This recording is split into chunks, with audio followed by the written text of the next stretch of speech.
So hello बालकों, शुरुआत करते हैं question number 78 of rotational motion से। Question number 78 of rotational motion जो है वह हमें क्या कह रहा है, इसमें भी टॉपिक हमारा जो चालू हुआ है वो एंगुलर मोमेंटम चालू हुआ है। सर एंगुलर मोमेंटम क्या लीनियर मोमेंटम के बराबर बराबर होता है? हाँ, बात तो वही है कि मोमेंटम को तुम P इज इक्वल टू क्या मैं क्या लिखते हो भाई, वो भी कैसे लिखते हैं, F is equal to D P by D T. जो फोर्स होता है वो चेंज इन मोमेंटम पर यूनिट टाइम होता है। अब हमें पता है भाई रोटेशनल के केस में जो फोर्स है वो तो हमारा रोटेशनल लगेगा, वो तो टाउ आ जाएगा। और जो चेंज इन मोमेंटम है वो तो चेंज इन एंगुलर मोमेंटम आ जाएगा और पर यूनिट टाइम हो जाएगा। तो क्या हो जाएगा कि हमारा जो टॉर्क होगा rotation D L by D T हो जाएगा। तो ऑप्शन नंबर कौन सा हो जाएगा? थर्ड हो जाएगा। कि Newton second law of motion क्या इंडिकेट करता है? भाई second law of motion indicate करता है फोर्स जो होता है वो चेंज इन मोमेंटम पर यूनिट टाइम के ऊपर होता है। जैसे ही रोटेशनल होगा तो वो एंगुलर क्या एंगुलर मोमेंटम अपॉन में टाइम के हिसाब से होगा। तो ऑप्शन नंबर थर्ड हो जाएगा। When a mass is rotating in a plane about a fixed point, अगर मान लो कि कोई मास जैसे कि ये शीट ऑफ मास है, ये इसकी प्लेन में कुछ इस तरीके से क्या कर रहा है, रोटेट कर रहा है। ये मैं बता देता हूँ कि ये ऐसा कुछ प्लेन है और ये इस तरीके से रोटेट कर रहा है। It's angular momentum in the direction along. Angular momentum मतलब कि एल की बात कर रहा है। तो tau is equal to D L by D T, ये अपना एंगुलर मोमेंटम। अब एंगुलर मोमेंटम की डायरेक्शन क्या होगी? तो तुम्हें दिख रहा है कि टॉर्क की जो डायरेक्शन है वो ही डायरेक्टली प्रोपोर्शनल है। दैट मीन्स कि टॉर्क की डायरेक्शन के अंदर ही एंगुलर मोमेंटम की डायरेक्शन होगी। अब हमें पता है कि जिस तरफ ये जाता है टॉर्क जो होता है वो क्या होता है, tau. Tau is equal to R cross F होता है। मतलब कि ये दोनों परपेंडिकुलर होने चाहिए और ये क्रॉस प्रोडक्ट है तो तीनों ही क्या आएंगे, एक दूसरे के परपेंडिकुलर आएंगे।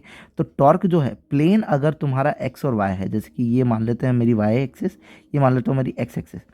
अगर तुम्हारा रोटेशन एक्स वाई प्लेन के अलोंग है तो तुम्हारा जो टॉर्क है वो कहाँ आएगा, जेड एक्सिस के अलोंग आएगा। मतलब कि इन दोनों लाइन के क्या आएगा, परपेंडिकुलर। वही राइट हैंड थंब रूल वाला, फिंगर्स को रोटेट करो आर से एफ की तरफ, थंब जो होगा वो डायरेक्शन दे देगा कौन, टॉर्क की। फिंगर को रोटेट करना है कहाँ से, आर से एफ की तरफ। आर से एफ की तरफ मान लो ये आर है और ये तुम्हारा फोर्स जो है वो कुछ इस तरीके से लग रहा है, तो आर से एफ की तरफ तो तुम इस तरीके से रोटेट करोगे तो तुम्हारा थंब जो होगा वो कहाँ आ रहा होगा, नीचे की साइड आ रहा होगा। मतलब चाहे छोड़ो जो भी आ रहा हो, R cross F. R cross F है दैट मीन्स कि ये क्रॉस प्रोडक्ट है। क्रॉस प्रोडक्ट है मतलब कि तीनों वेक्टर जो लग रहे होंगे वो क्या लग रहे होंगे, परपेंडिकुलर लग रहे होंगे। तो एंगुलर मोमेंटम टॉर्क की डायरेक्शन में होगा तो ये भी क्या होगा, परपेंडिकुलर होगा। किसके, प्लेन ऑफ रोटेशन के। So the radius tangent to the orbit line perpendicular to the plane of rotation, बिल्कुल प्लेन ऑफ रोटेशन की लाइन जो है उसके परपेंडिकुलर होगा।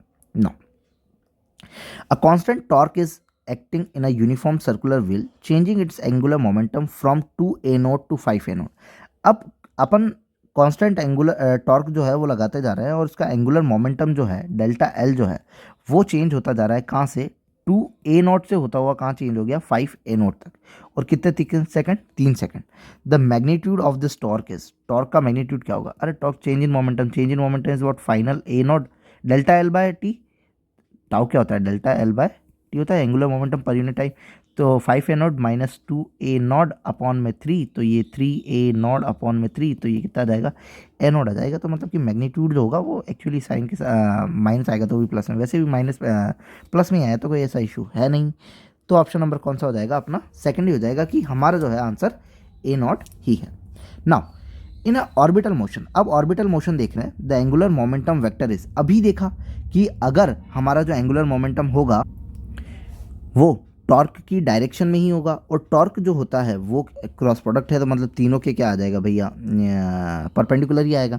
तो अलोंग द रेडियस वेक्टर नहीं, पैरेलल नहीं, in the orbit plane perpendicular to the orbital plane, बिल्कुल करेक्ट परपेंडिकुलर ही होगा क्योंकि वो एक्चुअली में क्रॉस प्रोडक्ट है और क्रॉस प्रोडक्ट है तो तीनों का जो होगा वो तीनों क्या होंगे, 90 90 90 पे होंगे और जिस प्लेन में रोटेट कर रहा होगा उस प्लेन के परपेंडिकुलर होगा और वो डायरेक्टली प्रोपोर्शनल है। इसीलिए जिधर टॉर्क लग रहा है अगर वो परपेंडिकुलर लग रहा है तो एंगुलर मोमेंटम भी हमारा उधर ही होगा।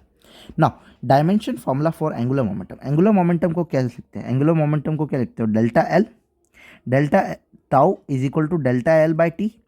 अब डेल्टा एल को क्या लिखोगे, टाउ इंटू टी। अब टाउ क्या है, आर क्रॉस एफ और ये क्या आ जाएगा टी। आर की एम एल टी क्या है, लेंथ। एफ की क्या है, M L T minus 2। T की क्या है, नॉर्मल टी। एफ की और एनर्जी की डायरेक्ट याद रखो, एफ की तो होती है एम एल टी माइनस 2 और एनर्जी की होती है F L two T two minus 2, ऐसा करके कुछ होती है। तो तुम ये वाली तो डायरेक्ट ही याद रख लो। अब t-2 का मतलब ये है कि हमारा जो t है वो क्या है, नीचे है, कितने हैं, 2 है, 1 से 1 चला जाएगा, तो क्या बचा sir, m l square t-1। तो सर m l2 t-1 ये आ गया, ऑप्शन नंबर कौन सा हो गया, 4th आ गया। तो ये अपने छोटे छोटे क्वेश्चंस थे जो कि 5 क्वेश्चंस थे, एंड ये एंगुलर मोमेंटम जो है वो अपना 5 क्वेश्चंस जो है वो हो चुके 5 मिनट्स के अंदर हुए हैं।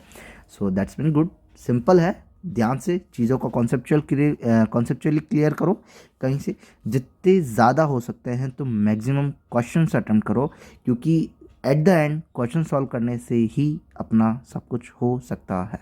Okay, if you like then please subscribe. Thank you.